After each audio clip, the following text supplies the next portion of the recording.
is we have to do a better job as a school incorporating it more into the day to day or week to week or month to month.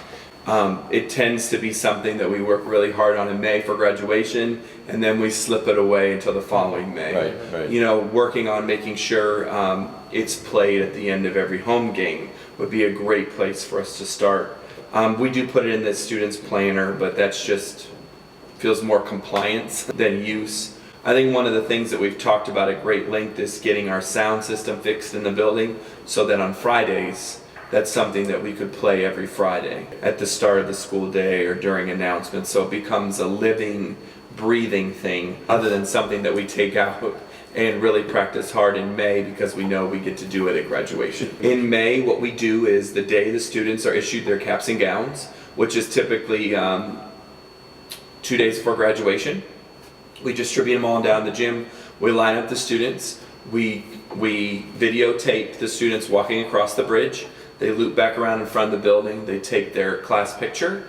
And then we take the video and we put it on the Jumbotron at the Cintas Center, and all the parents get to see it. It's looped probably in the half hour that parents are there prior to graduation. It probably loops 6 to 7 times. So every class does it. It is part of their tradition, and that's something that I believe lives on from the bridge walk used to be on the day of graduation, and you would walk right to the field if I understood it correctly. So we've had 2 really great opportunities.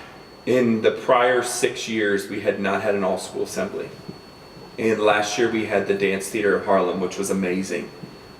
We front-loaded it with the kids. We did a lesson plan with it. We were very clear about what you would see, the hard work and determination that goes into being part of the ballet in general. I think the kids were mystified that they prepare for that performance just like somebody who clocks in 40 hours a week to prepare a financial statement for a client, or 40 hours in a manufacturing job to create a product.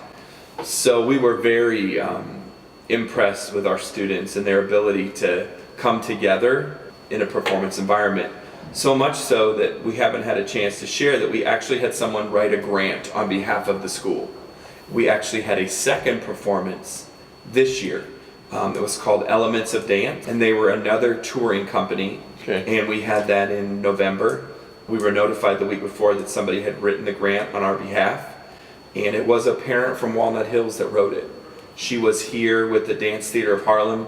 She was so impressed by the attention, the respect that our kids gave the performers, that she wanted to make sure that they continued to have opportunities. So she wrote a second grant, and we had a similarly outstanding all-school assembly in November. So minus her grant, our goal is to create an environment where we start to come together on multiple occasions to experience things that our kids may not see or hear or be exposed to in their day-to-day lives. So that was a wonderful experience at the Dance Theater of Harlem that carried through with the Elements of Dance this year.